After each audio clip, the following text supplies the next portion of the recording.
আমন্ত্রণ দেশ জনপদ লাইভে, সঙ্গে আছি আমি ইশিকা আজিজ। সপ্তাহান্তে নিত্যপণ্যের বাজার পরিস্থিতি জানাতে সরাসরি যুক্ত হচ্ছেন সহকর্মী এইচ হিমেল। হিমেল, ছুটির দিনে বাজারে নিত্যপণ্যের দাম কেমন দেখছেন? ইশিকা, সকাল থেকে কারণ বাজারে আমরা পর্যবেক্ষণ করছিলাম। এখানে কিন্তু আমরা যেটি দেখতে পাচ্ছি যে গত সপ্তাহে যে বাজার মূল্য ছিল সেটা কিন্তু যথেষ্ট চড়া ছিল, অর্থাৎ প্রত্যেকটি কাঁচা সবজি যেগুলো আছে সেগুলো কিন্তু অনেক চড়া দামে বিক্রি করা হচ্ছিল। অর্থাৎ 100 টাকার উপরে কিন্তু মোটামুটি সবগুলো সবজি বিক্রি হয়েছে গত সপ্তাহে। এখানকার বিক্রেতারা যেটি বলছেন যে সরবরাহ কম থাকায় কিন্তু আসলে এই ধরনের পরিস্থিতি তৈরি হয়েছে। আজ আমরা এসে যেটি দেখতে পাচ্ছি, গত সপ্তাহের তুলনায় এই সপ্তাহে কিন্তু দাম কিছুটা কমেছে, অর্থাৎ 100 টাকা ঊর্ধ্ব যে সবজিগুলো ছিল সেগুলো কিন্তু এখন 70 টাকা, 60 টাকা, এমনকি 80-90 টাকা দরে কিন্তু বিক্রি হচ্ছে। বিক্রেতারা যেটি বলছেন যে যেহেতু কাঁচামাল, এই কাঁচামালগুলো হচ্ছে যে কোনো সময় পচনশীল একটা অবস্থায় থাকে, যার কারণে বাজারের একটা দামের তারতম্য হয়েছে। তবে আস্তে আস্তে সরবরাহ বাড়লে কিন্তু এখানকার যে সবজি আছে সেগুলো কিন্তু দামে কম পাওয়া যাবে, তেমনটা কিন্তু বিক্রেতারা বলছেন। তারা যেটি বলছেন যে তাদের যে বিক্রেতারা আছেন, ক্রেতারা আছেন, ক্রেতাদের সাথে তাদের কিন্তু এই দাম নিয়ে কিন্তু বেশ ঝামেলা পোহাতে হয়। যখন এই সবজিগুলো হঠাৎ করে বেড়ে যায় সেই বিষয়ে কিন্তু তারা বিভ্রান্ত হয়, যেমনটাই কিন্তু বিক্রেতারা বলছেন। অর্থাৎ এখানে 80 টাকা, 90 টাকা, 100 টাকার উপরেও কিন্তু বেশ কিছু সবজি এখনো রয়েছে। তবে তারা বলছেন যে 2-1 দিনের মধ্যেই কিন্তু সবজির দামগুলো কিছুটা কমে আসবে, এমনটাই কিন্তু বিক্রেতারা বলছেন। ক্রেতারা খুব প্রকাশ করছেন যে যেখানে 40, 50 এবং 60 টাকা ধরে সব ধরনের সবজি পাওয়া যাচ্ছিল, কিন্তু হঠাৎ করে এইভাবে দাম বেড়ে যাওয়ায় কিন্তু যথেষ্ট ক্ষোভ প্রকাশ করেছেন রাজধানীর নগরবাসীর যে ক্রেতারা আছেন তারা। এবং সিন্ডিকেটের বিষয়ে যদি বলি, তারা যেটি বলছেন যে বিগত সময়গুলোতে সিন্ডিকেটের কারণে দামের যে ঊর্ধ্বগতি, সেই বিষয়টি যেন সরকার পূর্ণ বিবেচনা করে, সেই বিষয়টি যেন সরকার নজরে রাখে। এখানকার যে ক্রেতারা আছেন এবং বিক্রেতারা সবারই কিন্তু উভয়ে কিন্তু এই দাবিগুলো করেছেন। মাছ মাংসের বাজারে আমরা গিয়েছি, সেখানে মাছের দাম কেজি প্রতি কিন্তু 10 থেকে 20 টাকা বেড়েছে এবং মাংসের বাজারে কিন্তু দাম যথেষ্ট সহনীয় পর্যায়ে আছে। বিশেষ করে গরুর যে মাংস, মুরগির মাংস কিন্তু গত সপ্তাহে 300 টাকা, 320 টাকা দরে কিন্তু মুরগির মাংস কিন্তু বিক্রি করা হয়েছিল, কিন্তু এই সপ্তাহে কিন্তু দাম কমে এসেছে, অর্থাৎ 160 টাকা এবং 280 টাকা কেজি দরে কিন্তু ক্যাটাগরি অনুযায়ী কিন্তু সব মুরগির মাংস কিন্তু বিক্রি করা হচ্ছে। এবং সব মিলে বলা যায় যে গত সপ্তাহের যে বাজার মূল্য ছিল কাঁচা, বিশেষ করে সবজির বাজার, সেই সবজির বাজার কিন্তু কিছুটা কমে এসেছে। সবগুলো সবজি ঊর্ধ্বমুখী, 100 টাকার ঊর্ধ্বমুখী সবজিগুলো ছিল সেগুলো কিন্তু কিছুটা কমে এসেছে। তবে নগরবাসীরা যেটা বলছেন যে দাম যদিও কমে এসেছে, তবুও কিন্তু 60 থেকে 80 টাকা, 90 টাকা ধরে এই দামের যে সবজিগুলো হচ্ছে সেটিও কিন্তু তাদের জন্য, মধ্যবিত্ত যারা আছেন, দিনমজুর যারা আছেন, তাদের জন্য কিন্তু যথেষ্ট কষ্টদায়ক হচ্ছে। তারা চাচ্ছেন যে দাম আর কিছুটা কমে আসলে তাদের জন্য খুব সুবিধা হয় এবং তারা কিন্তু স্বস্তি বোধ করে, এমনটাই কিন্তু রাজধানীবাসীরা বলছেন। রাজধানী কারণ বাজার থেকে বাজার পরিস্থিতি এই ছিল সর্বশেষ। ইশিকা। হিমেল, অনেক ধন্যবাদ আপনাকে। রাজধানীর নিত্যপণ্যের দরদাম জানছিলাম সহকর্মীর কাছে। মাছের দাম স্থিতিশীল থাকলেও বৃষ্টির কারণে সবজি এবং মাংসের দাম ঊর্ধ্বমুখী চট্টগ্রামের বাজারে। এ নিয়ে আরো জানাতে বন্দরনগরী থেকে যুক্ত হচ্ছেন সহকর্মী AKM নাজিম। নাজিম, দাম নিয়ে কি বলছেন ক্রেতা বিক্রেতারা? চট্টগ্রামে কোরবানির 3 সপ্তাহ পেরিয়ে গেলেও কিন্তু বাজারগুলোতে মাছ মাংসের দাম কিন্তু বৃদ্ধি পেয়েছে, কারণ কোরবানির আগে থেকে যেভাবে গরুর মাংস, ছাগলের মাংস থেকে শুরু করে মাছের বাজারগুলো কিন্তু দাম বৃদ্ধি পাওয়ার কারণে মানুষের মাঝে খুব বাড়ছে। পাশাপাশি শীতকালীন সবজি যেগুলো বাজার রয়েছে সেগুলোর কিন্তু দাম বাড়ছে, আর অন্যান্য সামান্য একটি সবজির দাম কম থাকলেও কিন্তু বাকি সবগুলোর দামই ঊর্ধ্বমুখী বলছেন ক্রেতারা। কারণ এখানে আমরা যেটি দেখেছি, এখানে প্রতি কেজি আলু এখন বিক্রি হচ্ছে 30 থেকে 32 টাকা, টমেটো 150 টাকা, করলা 70 টাকা এবং বেগুন, আলু এগুলো সবগুলো কিন্তু 70 থেকে 75 টাকার উপরে বলা যায়। কারণ নগরের যতগুলো বাজার রয়েছে সবগুলো বাজারেই এইসব শাকসবজি বা নিত্য প্রয়োজনীয় পণ্যের দাম ঊর্ধ্বমুখী বলছেন ক্রেতারা। শুধু কিছুটা স্বস্তি রয়েছে, কিন্তু সামুদ্রিক মাছের সামান্য কিছু দাম কমলে কিন্তু দেশীয় যেসব মাছ রয়েছে সবগুলো মাছের দাম ঊর্ধ্বমুখী। কারণ এই বাজারে প্রতি কেজি মানভেদে দেশি মাছ যেগুলো রয়েছে রুই, কাতলা, মৃগেল, কালিমাছ সেগুলো কিন্তু মানবেদে বিক্রি হচ্ছে 350 থেকে 400 টাকা পর্যন্ত। শুধু তেলাপিয়া মাছ কিছুটা কম আছে, সেটি হচ্ছে 220 থেকে 250 টাকা পর্যন্ত বিক্রি হচ্ছে। পাশাপাশি অন্যান্য যেসব মুদির পণ্য রয়েছে সবগুলোর দামই কিছু কিছু ক্ষেত্রে 3 থেকে 4 টাকা, আবার অনেকগুলো 5 থেকে 60 টাকা পর্যন্ত বেড়েছে বলে ব্যবসায়ীরা বলছেন। এবং চট্টগ্রামে যেটি সবচেয়ে বেশি বলা যায়, কারণ চালের প্রতি কেজি চালের বস্তায় চালের বস্তা প্রতি চালে কিন্তু 320 থেকে 350 টাকা পর্যন্ত বেড়েছে বলে বলছেন ব্যবসায়ীরা। কারণ ব্যবসায়ীরা বলছেন পাইকারি পর্যায়ে সব নিত্য পণ্যের দাম কম থাকলেও খুচরা পর্যায়ে মধ্যস্বত্বভোগীর কারণে মূলত খুচরা পর্যায়ে এসব জিনিসের দাম ধীরে ধীরে বাড়ছে। সেক্ষেত্রে যারা খুচরা ব্যবসায়ী রয়েছেন তারা যদি বলছেন, যদি পাইকারি বাজারে অভিযান চালানো হয় বা সরকারি যেসব সংস্থা রয়েছে সেগুলো যদি অভিযান পরিচালনা করেন, তাহলে এসবের দাম ধীরে ধীরে কমে আসবে। নয়তো সামনে যে বর্ষার মৌসুম, সেইখানে কিন্তু যেহেতু সরবরাহ সংকটের একটি ঘাটতি দেখিয়ে এসবের দাম ধীরে ধীরে আরো বাড়তে পারে বলে মনে করছেন ব্যবসায়ীরা। তবে চালের দাম বাড়তির কারণে সাধারণ মানুষের মাঝে ক্ষোভ বাড়ছে। কারণ চট্টগ্রামের বাজারে আমরা যেটি দেখেছি, মোটা চাল যেটি বলা যায় সেটি কিন্তু খুবই প্রতি কেজি 65 থেকে 60 টাকা পর্যন্ত বিক্রি হচ্ছে, এবং সরু চাল যেটি সর্বোচ্চ 90 টাকা পর্যন্ত বিক্রি হচ্ছে এখানকার খুচরা বাজারগুলোতে। পাইকারি বাজারে যে একটা কম থাকলে খুচরা বাজারে কিন্তু এসব পণ্যের দাম হু হু করে বাড়ছে। ব্যবসায়ীরা বলছেন তাদের সরবরাহ সংকটে, যেটি বরাবরের মতো অভিযোগ, সেটি বলা যায় সরবরাহ সংকটের ঘাটতি দেখিয়ে মূলত এসবের দাম বাড়ছে বলছেন ব্যবসায়ীরা। আর ক্রেতা সাধারণ বলছেন মধ্যস্বত্বভোগী থাকার কারণে কিন্তু এসবের দাম ধীরে ধীরে বাড়ছে। তাই ভোক্তা অধিকার সংরক্ষণ সহ জেলা প্রশাসন বা অন্যান্য তদারকি যেসব সংস্থা রয়েছে সেসব সংস্থা যদি নিয়মিত অভিযান পরিচালনা করেন তাহলে এসবের দাম কমে আসবে। তো চট্টগ্রাম থেকে নিত্য পণ্য নিয়ে আমার কাছে ছিল সর্বশেষ। নাজিম, অনেক ধন্যবাদ আপনাকে। চট্টগ্রাম থেকে নিত্যপণ্যের দরদাম জানছিলাম সহকর্মীর কাছে। কুষ্টিয়ায় চালের বাজারে প্রায় সব ধরনের চালের দাম কেজিতে বেড়েছে 2 থেকে 5 টাকা পর্যন্ত। এ নিয়ে আরও জানাতে সরাসরি যুক্ত হচ্ছেন সহকর্মী নাহিদ হাসান তিতাস, হঠাৎ করে চালের এই দাম বৃদ্ধি নিয়ে কি বলছেন ব্যবসায়ীরা, ক্রেতারাই বা কি বলছেন? ইশিকা, প্রায় 2 মাস স্থিতিশীল থাকার পরে কিন্তু কুষ্টিয়ার চালের বাজার হঠাৎ করে গত 2 সপ্তাহ ধরে সব ধরনের চালের দাম কেজি প্রতি বেড়েছে 2 থেকে 5 টাকা করে। সবচেয়ে বেশি বেড়েছে সরু মিনিকেট চালের দাম, যেটা কেজিতে বেড়েছে 5 টাকা, এখন বিক্রি হচ্ছে 78 টাকা কেজি দরে। এবং কুষ্টিয়ার বাজারগুলোতে সর্বনিম্ন চালের দাম এখন রয়েছে 54 টাকা কেজি। আমি রয়েছি কুষ্টিয়ার সবচেয়ে বড় খুচরা বাজার পৌর বাজারে। এ বাজারের যদি আজকের বাজার দর আমি আপনাকে একটু জানাই, যেমন সরু যে মিনিকেট, সেই মিনিকেট চাল বিক্রি হচ্ছে কেজি 78 টাকা করে, যা বেড়েছে 5 টাকা কেজিতে। এছাড়া মোটা যে আটাশ চাল রয়েছে সেটি বিক্রি হচ্ছে 58 টাকা কেজি দরে, এই চালটিও 2 থেকে 3 টাকা কেজিতে বেড়েছে। এবং কাজললতা যে চাল, সেটিও কেজিতে 2 থেকে 3 টাকা বেড়ে বিক্রি হচ্ছে 68 টাকা কেজি দরে। অর্থাৎ আপনি বুঝতে পারছেন যে গত 2 সপ্তাহের ব্যবধানে কিন্তু কুষ্টিয়ার বাজারে যে চালের দাম সেটি কিন্তু কেজিতে 2 থেকে 3 টাকা করে সব ধরনের চালের দাম প্রকারভেদে বেড়েছে। এ বিষয়ে যারা খুচরা বিক্রেতা রয়েছে আমি তাদের সাথে কথা বলেছি। খুচরা বিক্রেতাদের যেটি দাবি যে আসলে এখানে তাদের করার কিছু নেই, কারণ তাদের কোনো হাত নেই। মিল গেটে চালের দাম বেড়েছে, মিল গেট থেকে বেশি দামে কিনতে হচ্ছে বলেই কিন্তু তারা বেশি দামে বিক্রি করছে। তারা বলছে যদি মিল গেটে চালের দাম কমে তবেই কিন্তু চালের দাম তারা কম দামে বাজারে বেচতে পারবে, এছাড়া কোনো উপায় নেই তাদের। আর এই যে দীর্ঘ দিন ধরেই কিন্তু চালের বাজারের যে অস্থিরতা, এই অস্থিরতাই কিন্তু সাধারণত যারা ভোক্তা রয়েছে ভোক্তারা কিন্তু পড়েছে চরম বিপাকে। তারা বলছে যে সাধারণত এই কিছুদিন আগেই কিন্তু বড় মৌসুম ছিল, বড় মৌসুম শেষ হওয়ার সাথে সাথে কিন্তু চালের দাম বাড়া শুরু করেছে। তারা বলছে যারা বড় বড় মিল মালিকরা রয়েছে তারা কিন্তু বড় যে মৌসুম চলে বা যখন মৌসুম চলে তখন কিন্তু চালের দাম কিছুটা কমায় দেয়, আবার মৌসুম শেষ হলেই কিন্তু চালের দাম বাড়ায় দেয়। তারা বলছে যে এক কথায় মিল মালিকদের একটি সিন্ডিকেটের মাধ্যমেই কিন্তু এই চালের যে দামটি সেটা নিয়ন্ত্রণ করে। কথিত রয়েছে যে বাংলাদেশের অন্যতম সরু চালের মোকাম কুষ্টিয়ার যে খাজানগর রয়েছে সেখানকার মিল মালিক যারা রয়েছে তাদের হাতেই কিন্তু দেশের চালের বাজার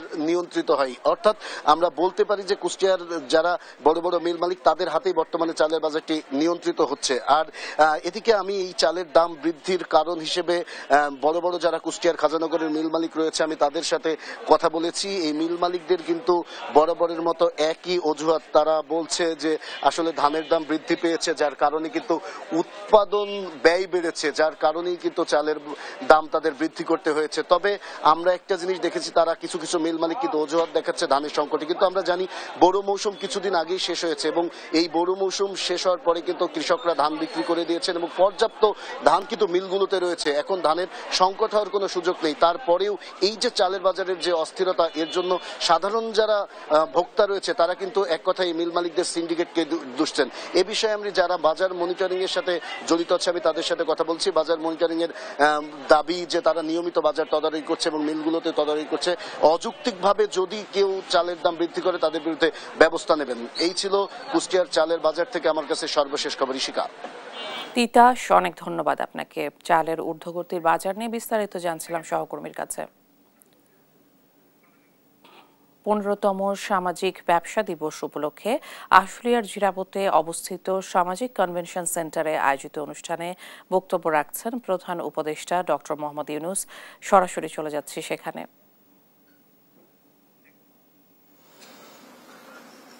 Ismail Siraj al-Din narrated the entire story leading up to consultative group to assist the forest. And what a shame it was. Several years later, it was changed. It was changed into, they kept the acronym same, but the interpretation different.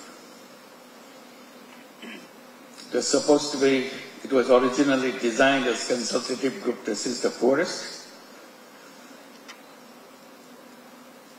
After many years, they say that it's useless to try to help the forest. So they changed the name by saying it's consultative group to assist the poor, abandon the forest. The whole purpose of the initiative was to reach the forest. So that's how it goes back again. It's so powerful. The dominant thinking is so powerful. It kind of shuts down if you want to try to do something different. And thank you, Louis Gwen,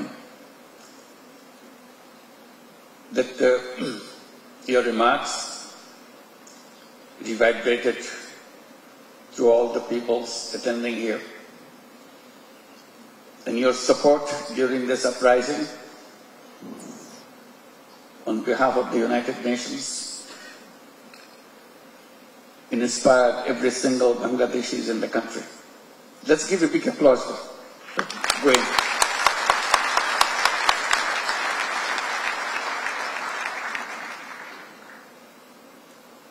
And Caddy,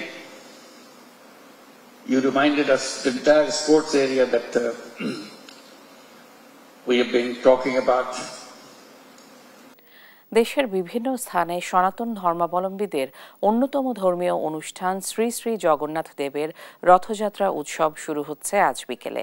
এ নিয়ে আরও জানাতে সাভার এবং নড়াইল থেকে যুক্ত হচ্ছেন সহকর্মী দেওয়ান ইমন ও শরীফুল ইসলাম বাবু। প্রথমেই যাচ্ছি সাভারে। ইমন, শেষ মুহূর্তের প্রস্তুতি কি জানাবেন?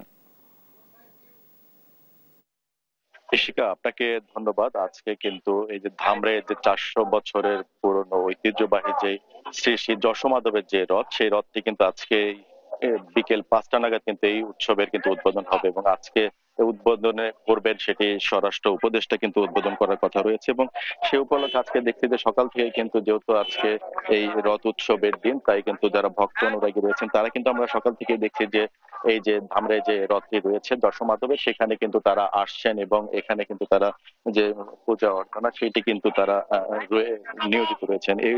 এই যে রথ উৎসব, এই উপলক্ষে এই রথ উৎসব উপলক্ষে কিন্তু আমরা দেখছি যে অনেকেই কিন্তু এখানে যে কলা চিনির পসরা সাজিয়ে বসেছেন, পাশাপাশি কিন্তু যারা ভক্ত অনুরাগী রয়েছেন তারা সেই কলা কিনছেন, চিনি এনে কিন্তু যশোমাধবের যেই পূজা স্থল রয়েছেন সেখানে কিন্তু সেগুলো তারা দিচ্ছেন এবং কিন্তু এই যে তাদের যে দেবদেবী রয়েছেন তাদের কিন্তু সেই পূজা অর্চনা কিন্তু তারা এখনো নিয়োজিত রয়েছেন। সকাল থেকে আমরা কিন্তু দেখছি যে এই কাজটি কিন্তু তারা করে যাচ্ছেন এবং বিকাল নাগাদ কিন্তু এখানে এই রথযাত্রার উদ্বোধন করা হবে। সেই উদ্বোধনে স্বরাষ্ট্র উপদেষ্টা মাননীয় জাহাঙ্গীর আলম চৌধুরী, অবসরপ্রাপ্ত সাবেক লেফটেন্যান্ট জেনারেল, তিনি কিন্তু এই যে রথ উৎসবটি সেটি কিন্তু তিনি উদ্বোধন করবেন।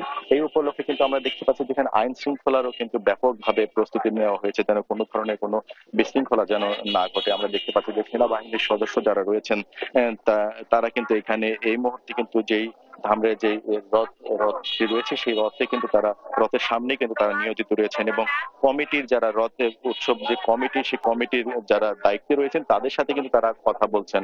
আমরা সেই চিত্রটি কিন্তু আমরা এখন দেখছি। পাশাপাশি আমরা দেখেছি যে অন্যান্য আইন শৃঙ্খলা বাহিনী যারা রয়েছেন তারাও কিন্তু এখানে নিয়োজিত আছেন যেন এই রথযাত্রাটি যেন সুশৃঙ্খল ভাবে অনুষ্ঠিত হয়, কোনো ধরনের বিশৃঙ্খলা যেন না ঘটে সেই উপলক্ষে কিন্তু আইন শৃঙ্খলা বাহিনীর সদস্যরা কিন্তু এখানে তারা নিয়োজিত রয়েছেন। আমরা কিছুক্ষণ আগে কথা বলছিলাম যারা আয়োজক কমিটি রয়েছেন, এই রথযাত্রার আয়োজক কমিটি, তারা আমাদেরকে যেমনটি বলছিলেন যে অন্যান্য বছরের মতো কিন্তু এবারও খুব সুশৃঙ্খল ভাবেই কিন্তু ধামরাইয়ের এই যে 400 বছরের ঐতিহ্যবাহী যে রথযাত্রাটি সেটি কিন্তু তারা এখানে এবারও কিন্তু সেই সুশৃঙ্খল পরিবেশে কিন্তু আয়োজন করছেন এবং অন্যান্য বছরের তুলনায় কিন্তু এবারের প্রস্তুতিটাও কিন্তু তারা ব্যাপকভাবে রেখেছেন। সব মিলিয়ে বলা চলে যে আজকে কিন্তু আজ যেই রথযাত্রাটি এখানে উদ্বোধন হবে এবং এখান থেকে কিন্তু এই রথযাত্রাটি টেনে নিয়ে যাওয়া হবে, রশির মাধ্যমে কিন্তু টেনে নিয়ে যাওয়া হবে পাশের যেই যাত্রাবাড়ি মাঠ রয়েছে সেই যাত্রাবাড়ি মাঠে এবং এরপরে কিন্তু আগামী 7 দিন পর অর্থাৎ আগামী মাসে জুলাই মাসের 5 তারিখে কিন্তু আবার কিন্তু এখানে কিন্তু সেই রথটিকে কিন্তু উল্টো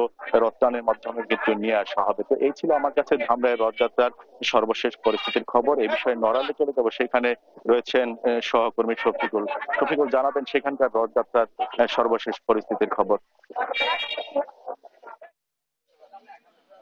জি ধন্যবাদ। যেমনটি বলছেন সারা দেশের মতো কিন্তু নড়াইলেও যে রথযাত্রা সেই রথযাত্রা কিন্তু কিছুক্ষণের মধ্যে শুরু হবে, কারণ আসলে সকাল থেকে বৃষ্টি হওয়ার কারণে কিন্তু এই মুহূর্তে যে দর্শনার্থীদের উপস্থিতি কিন্তু একটু কম রয়েছে। আমরা আসলে এখানকার যে নড়াইলের যে জমিদারদের যে মন্দির এইখান থেকে কিন্তু মূলত প্রথমে আমরা যতটা জানতে পেরেছি যে প্রথম কিন্তু যে রথযাত্রা সেটি কিন্তু এখান থেকেই শুরু হয়েছিল বলে আমরা এখানকার যারা সংশ্লিষ্ট রয়েছে তাদের কাছ থেকে আমরা জানতে পেরেছি। এটি নড়াইলের জমিদার বাড়ি সর্বমঙ্গলা কালী মন্দির নামে পরিচিত। এটি কয়েক শত বছরের অধিক সময় ধরে কিন্তু এখান থেকে এই যে রথযাত্রা সেটি এখানে থেকেই শুরু হয়ে থাকে। কিছুক্ষণের মধ্যে কিন্তু এখানে রথযাত্রার যে আনুষ্ঠানিকতা যে শোভাযাত্রা সেটি কিন্তু শুরু হবে বলে আমাদের সংশ্লিষ্টরা জানিয়েছেন। আমরা এখানকার যারা সংশ্লিষ্ট আছেন তাদের সঙ্গে কিন্তু আমরা কথা বলার চেষ্টা করেছি। তারা আমাদেরকে জানিয়েছেন যে যেহেতু সকাল থেকে গুড়ি বৃষ্টির কারণে কিন্তু আমাদের এখানে যারা দর্শনার্থীরা তাদের কিন্তু উপস্থিতি কিছুটা কম রয়েছে বলে আমরা জানতে পেরেছি। সেই বিষয়ে কিন্তু আমরা এখানে যারা রয়েছেন সংশ্লিষ্ট তাদের সঙ্গে কথা বলেছি। তারা জানিয়েছেন যে রথযাত্রা যে এটি আসলে শ্রী শ্রী জগন্নাথ বলদেব ও সুপ্রভা মহারানীর যে শুভ রথযাত্রা মহোৎসব, এই মহোৎসবটি কিন্তু কয়েকশো বছর আগে থেকে কিন্তু প্রচলন রয়েছে বলে আমরা জানতে পেরেছি। এটি আষাঢ় মাসের শুক্লা পক্ষের দ্বিতীয় তিথিতে সনাতন ধর্মাবলম্বীরা মূলত বিভিন্ন অনুষ্ঠানের মধ্য দিয়ে এই দিবসটি পালন করে আসছে সুদীর্ঘ কাল থেকে। তো এই বিষয়ে আমরা আসলে একটু জানার চেষ্টা করবো। এখানকার যে মন্দির যে কমিটি রয়েছে সেইখানকার সভাপতি রয়েছেন কৃষ্ণপদ দাস এবং স্বপন কুমার ঘোষ সংশ্লিষ্ট এখানে উপস্থিত রয়েছেন। আমরা জানতে চাইবো আসলে এখানে কি কি কর্মসূচি রয়েছে সেটা আমরা এখানকার যে সাধারণ সম্পাদক রয়েছেন কৃষ্ণপদ সভাপতি এবং যে সাধারণ সম্পাদক রয়েছে স্বপন কুমার ঘোষ তার কাছ থেকে জানতে চাইবো কি কি কর্মসূচি রয়েছে আজকে আপনাদের সেই রথযাত্রা অনুষ্ঠানে। ধন্যবাদ, সবাইকে নমস্কার। আমাদের এই রথযাত্রা মূলত এইটা হলো আদি রথযাত্রা। আমাদের কর্মসূচি এখান থেকে র্যালি হয়ে পূর্বপুরুষতে আমরা ছোটবেলাতে দেখছি এটা রামকৃষ্ণ আশ্রম বাজার কালীবাড়ি ঘুরে নিশনাথতলা ঘুরে বাধাঘাটে এটা শেষ হয়। সেইভাবেই আমরা তিথি নক্ষত্র মেনে সেই পালনটা করে থাকি। কিন্তু বর্তমান পরিপ্রেক্ষিতে আমাদের হিন্দুদের দ্বিধা দ্বন্দ্ব বিভক্তির কারণে আমাদের অনুষ্ঠানগুলো পঙ্গু হয়ে যাচ্ছে।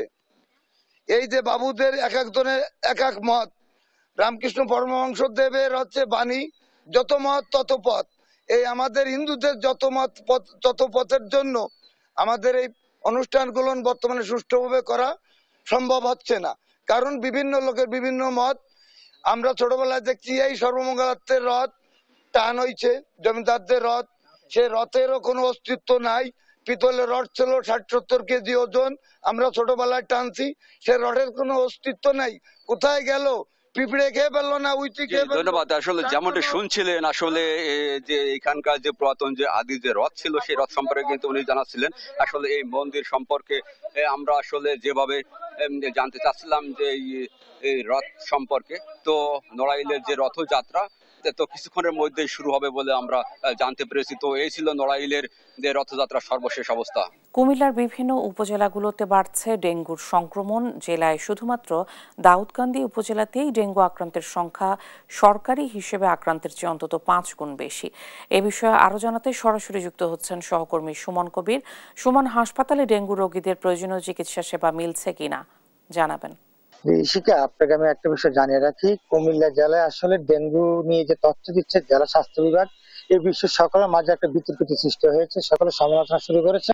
বিশেষ করে কুমিল্লা জেলায় যে ডেঙ্গু আক্রান্ত যে রিপোর্ট রয়েছে, এখানে ৩৪৬ জনের কথা উল্লেখ আছে, যেখানে সিভিল সার্জন অফিস থেকে যে তথ্য দিয়েছে। তবে এই বিষয়ে যখন কথা বলার চেষ্টা করেছি, কুমিল্লা দাউদকান্দি উপজেলা এবং ২১০০ ডেঙ্গু শনাক্ত হয়েছে। এবং আপনারা একটু জানিয়ে রাখি, এখানে এই পার্থক্য করার কারণে আসলে দাউদকান্দিবাসী বলছেন যে সঠিক তথ্য না থাকার কারণে, সচেতনতা না হওয়ার কারণে আসলে দাউদকান্দিতে ঘরে ঘরে আসলে আজকে ডেঙ্গু মহামারী আকার ধারণ করেছে। এই বিষয়ে যখন সিভিল সার্জনের সাথে কথা বলার চেষ্টা করি, আমাদেরকে জানিয়েছেন আসলে আমাদের সরকারি হিসেবে যেটা পরীক্ষা করা সেই তথ্যটা আমরা আসলে দিয়ে থাকি, কিন্তু বেসরকারি যে হিসেবগুলো আমাদের কাছে সঠিকভাবে উঠে আসে না। তবে হ্যাঁ, এটাই সঠিক তথ্য যে দাউদকান্দিতে যে উপজেলাগুলোতে আসলে ডেঙ্গু আক্রান্ত হয়েছে, সেই আক্রান্তের দিক থেকে বলতে হয় জানি ৪৬ বেশি আসলে ডেঙ্গু আক্রান্ত হয়েছে। আমরা এই সচেতনতা বৃদ্ধির জন্য আসলে ডেঙ্গু ফগার মেশিন দিয়ে দাউদকান্দি পৌর সদর এবং কুমিল্লা সিটি কর্পোরেশন আসলে আমরা দেখেছি, যারা জাতীয় দল বিএনপি মহানগর যে বিএনপি গতকাল আমরা দেখেছি ২৭টি ওয়ার্ডে নিজ উদ্যোগে ফগার মেশিন দিয়ে মশক নিধনের জন্য কার্যক্রম চালিয়েছেন। এবং দাউদকান্দি পৌর সদর আমরা দেখেছি একই রকম বিএনপি থেকে আসলে তার কার্যক্রম শুরু করেছে, যদিও সরকারিভাবে এটা অপ্রতুল ছিল। এই বিষয়ে কথা বলার চেষ্টা করেছি, সচেতন মহলের সাথে জানিয়েছেন যে ডেঙ্গু করোনা কুমিল্লা বৃদ্ধি পাচ্ছে। করোনা কুমিল্লা ১৮ জন করেছেন। সবকিছু বলা হচ্ছে ডেঙ্গু এবং ডেঙ্গুর সাথে করোনা বৃদ্ধি পাচ্ছে কুমিল্লা। এবং এই বিষয়ে যখন কথা বলার চেষ্টা হচ্ছে কুমিল্লা জেলা প্রশাসক এবং আপনার সিভিল সার্জন, তারা আমাকে জানিয়েছে কুমিল্লা জেলা হাসপাতাল এবং মেডিকেল কলেজে চিকিৎসার জন্য কিট, করোনা কিট এবং ডেঙ্গুর পরীক্ষা চলছে। সকলকে সচেতন হতে হবে এবং প্রসঙ্গ রক্ষা পাওয়ার জন্য সকলে পরীক্ষা করুক এবং ভ্যাকসিন রয়েছে সেই ভ্যাকসিন যাতে সকলে দেয়। এই ছিল কুমিল্লা থেকে সর্বশেষ ইশিকা।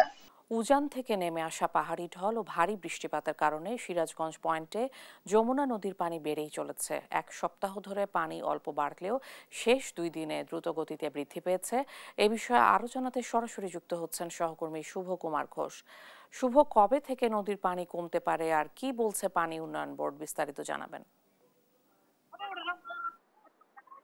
কৃষিকা আসলে গত এক সপ্তাহ ধরেই কিন্তু যমুনা নদীর পানি দ্বিতীয় দফায় বাড়তে শুরু করেছে এবং গত ২৪ ঘন্টায় কিন্তু এই সিরাজগঞ্জ পয়েন্টে পানি বেড়েছে ৪১ সেন্টিমিটার। এবং এর আগে কিন্তু আসলে প্রথম দফায় যে পানিটা বেড়েছিল যমুনায়, সেটা কিন্তু গত সপ্তাহে এসে কিন্তু সেই পানিগুলো কমতে শুরু মানে কমেছিল। এর পরবর্তীতে আবার ১৯ তারিখের পর থেকে ঠিক ২০ তারিখ থেকে আবার দ্বিতীয় দফায় যমুনায় পানি বাড়তে শুরু করে। তবে প্রথম দফায় কিন্তু যে পানিটা বাড়ার গতি ছিল, হার ছিল, সেটা কম থাকলেও গত দুদিন থেকে কিন্তু এই পরিমাণটা অনেক বেড়েছে। গতকালকে কিন্তু সর্বোচ্চ কিন্তু ৪৮ সেন্টিমিটার পর্যন্ত পানি বেড়েছিল। আজকে কিন্তু সিরাজগঞ্জ এবং কাজীপুরের যে ২টি পয়েন্ট আছে, সিরাজগঞ্জ পয়েন্টে বেড়েছে ২৪ ঘন্টায় ৪১ সেন্টিমিটার এবং কাজীপুর পয়েন্টে কিন্তু বেড়েছে ৩২ সেন্টিমিটার। তবে একটা স্বস্তির খবর হলো যে পানি বৃদ্ধি বেশি পালেও কিন্তু আসলে এখনো বিপদসীমার কিন্তু অনেকটা নিচে রয়েছে। সিরাজগঞ্জ পয়েন্টে কিন্তু এখনো যে যমুনার বিপদসীমা আছে, সেই বিপদসীমা কিন্তু ১৫৮ সেন্টিমিটার নিচে রয়েছে এবং কাজীপুর পয়েন্টে কিন্তু ১৮০ সেন্টিমিটার নিচে রয়েছে। এবং সিরাজগঞ্জের এই পয়েন্টটাতে কিন্তু আসলে পানির সমতল ধরা হয় ১১.৩২ কিন্তু, এবং যেটা কাজীপুর স্টেশন সেটা কিন্তু ১৩ মিটার আর কি। তারপরেও কিন্তু যে আসলে পানি উন্নয়ন বোর্ড বলছে যে এখন যে উজানের পাহাড়ি ঢল, সেই ঢলটা যেহেতু আসা শুরু করেছে দ্বিতীয় পর্যায়ে এবং এটা কিন্তু ক্রমাগত আরেকটু বাড়বে, এটা বেড়ে কিন্তু বিপদসীমার কাছাকাছি যাবে অথবা তারা এটাও শঙ্কা করছেন যে বিপদসীমা অতিক্রম করতে পারে। এটাতে কিন্তু ইতোমধ্যে আসলে যমুনার চরাঞ্চলের যে একদম নিম্নাঞ্চল যেগুলো আছে, সেই নিম্নাঞ্চলগুলো কিন্তু কিছুটা এলাকা প্লাবিত হতে শুরু করেছে। তবে আমরা কথা বলেছিলাম কৃষি সম্প্রসারণ অধিদপ্তরের সঙ্গে, তারা কিন্তু বলছেন যে কোনো ফসলি জমিতে এখন পর্যন্ত এই পানিগুলো প্রবেশ করেনি বা সেই ফসলে কোনো ক্ষতিও এখন পর্যন্ত হয়নি। তবে আরেকটু পানি বাড়লে, কারণ যে হারে পানির বাড়টা আছে এখন, এই হারে পানি বাড়লে কিন্তু আগামী কয়েকদিনের মধ্যে আসলে আরো অনেক নিম্নাঞ্চল প্লাবিত হবে এবং তখন কিছু ফসলি জমি কিন্তু প্লাবিত হবে। তবে এর মধ্যে কিন্তু কৃষি অফিস বলছে যে যে জমিগুলোর ফসল আছে অনেক ফসলই এগুলো এর মধ্যে কিন্তু উঠে যাবে এবং তারপরও যে ফসলগুলোর ক্ষতি হয়, আসলে প্রত্যেক বছরেই কিন্তু সিরাজগঞ্জে বন্যায় অনেক ফসলের ক্ষতি হয়, সেই ফসলগুলোর কিন্তু একটা ক্ষতিপূরণের দেওয়ার চেষ্টা করেন কৃষি সম্প্রসারণ অধিদপ্তর। আমরা কথা বলেছিলাম কিন্তু আসলে ত্রাণ বিভাগের সঙ্গে, যেহেতু অনেক মানুষ কিন্তু পানিবন্দী হয় এই সিরাজগঞ্জের বন্যায়, সেই পানিবন্দী মানুষগুলোর কিন্তু অনেকটা জীবন কিন্তু কষ্টের হয়ে দাঁড়ায় সেই মুহূর্তে। সেই জীবনযাপন গুলোর সময় কতটুকু তারা পাশে থাকতে পারেন এই বিষয়গুলো নিয়ে কথা বলেছি। তারা কিন্তু বলেছেন যে আগাম যে প্রস্তুতিটা, সেই প্রস্তুতিটা তারা ইতোমধ্যেই শুরু করেছেন এবং পানি উন্নয়ন বোর্ড সহ সংশ্লিষ্ট যে কর্তৃপক্ষগুলো আছেন তাদের সঙ্গে কিন্তু তারা এই বিষয়গুলো নিয়ে আলোচনা করছেন, যেন এবছরের যে বন্যাটাও হবে সেই বন্যাতেও যেন ক্ষতিটা কমানো যায় এবং মানুষের যেন দুর্বিষহ কোনো জীবনযাপন করতে না হয়, সেই বিষয়গুলো তারা মাথায় রাখছেন। ইশিকা। শুভ, অনেক ধন্যবাদ আপনাকে।